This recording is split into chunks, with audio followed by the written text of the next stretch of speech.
Hi everyone, it's Monday night, the 13th of July and day 195 of Living the Dream.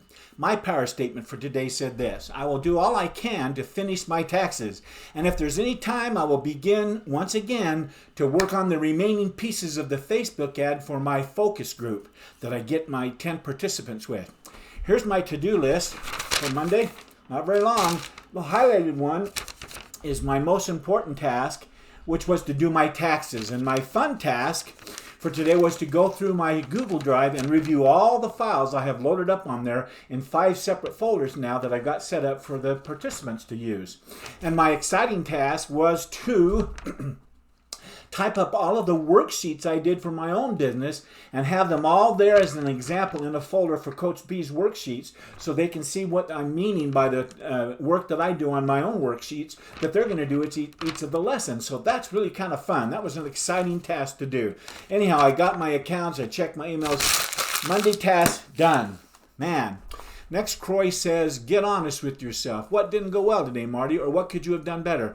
Well, I couldn't have done any better than just barely sneaking in at the end of the day, finished my taxes. Woohoo! It's great. Did you wake up early and start strong this morning? Yes, I did. Did you start your morning with power? My win the morning, win the day routine with my mindfulness time and going to the movies always sets my day right from the start with power. Were you productive throughout your day? Well, I just told you I got my taxes done. Did you get the most important things done today? Yes. Did you move your goals forward? Yes. Did you show up as the person you wanted to be and felt like you knew you should be today? Yes. How about your personal time with Kathleen? Were you present with her? And she was present with me. We had a wonderful evening. After about 5:45, I got down there and had a wonderful evening. So it was great. In summary of these get honest with yourself questions, I always ask myself, were you honest with yourself about your task today, Marty? Did you keep your commitments and promises that you made this morning to yourself?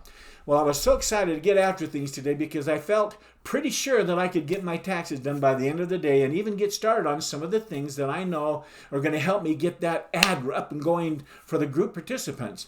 Well, as I was able to do my fun task and my exciting task, and then I worked on my taxes, I barely finished getting all of that done. It was great. But I always like to take a deep step back.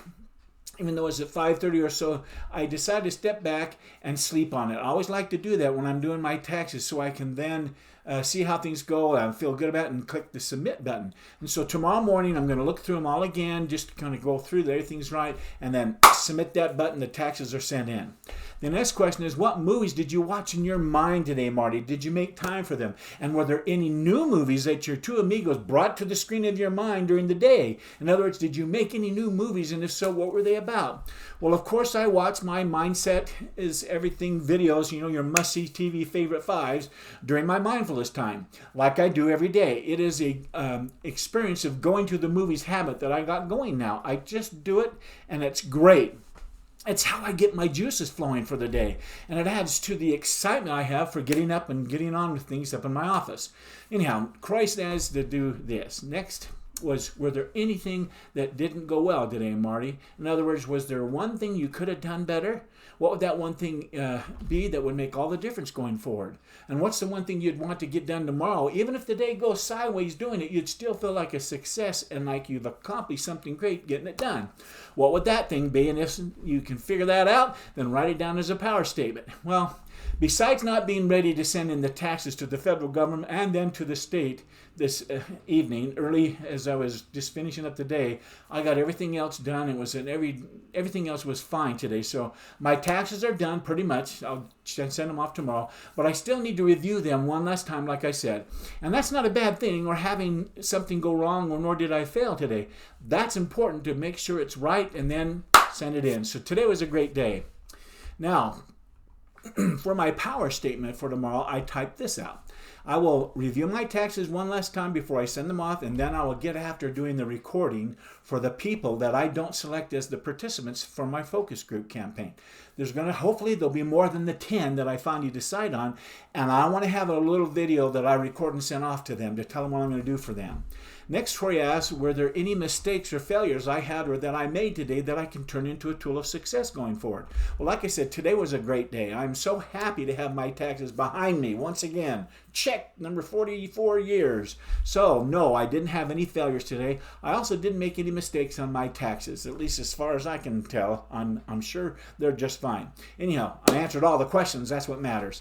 The next question is, what was your biggest success today, Marty? In other words, what did you do well today?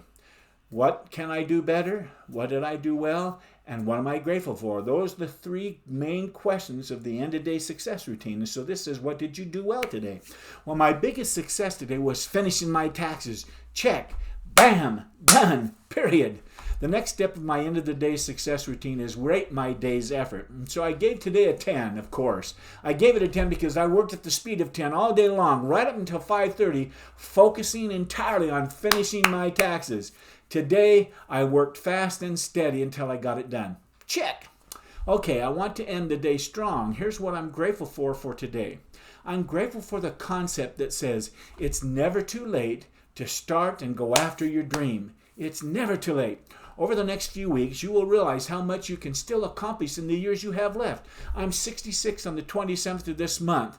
I've got many years left. At least I'm planning on and hoping for it. It's never too late to go after your dreams. I'll tell you that. As you take ownership of the laws of success, you will gradually transition from the person you are today into the person you can and should be and desire to be in the weeks and months and years to come. The books about success that you read from now on will become your textbooks for your brighter future. You're in the University of Success, so get after it. I'm getting after it. Next, I'm grateful for the law that says, it's your move. That law is personal responsibility.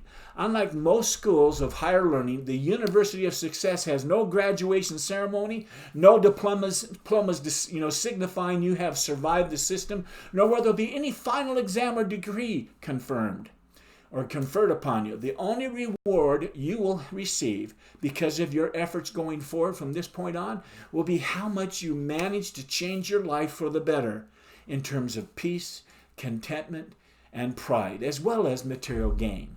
You're in charge. In other words, it's your move. History is filled with stories of individuals who dated a new era in their lives from the reading of a single book or taking a single course.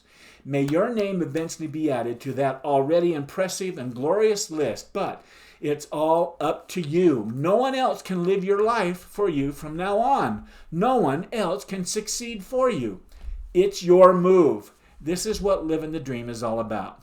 Next, I'm grateful for Charles Spurgeon, who said, beware of no one more than yourself. We carry our worst enemies within us. Step back, evaluate, look at yourself, be aware of what you're thinking, what you're doing. End quote. Mr. Spurgeon founded the Pastors' College in London, England, and served as its president for more than 23 years, starting in 1856. The Spurgeon Library estimates his net worth got up to as much as $50 million. That's in the late to mid-1800s. My goodness. When he died, however, it was only about $250,000, and that's because of all the ministries he set up before his death and investing in that, the people around him. His message to the world and his own community was to invest in others. That's certainly a principle of living the dream. I love that principle of giving and service. Anyway, it's time to close this off. I'll be back here tomorrow night, sharing more experiences as I continue on my journey to business alignment. But until then, I wish you continued success. Good night.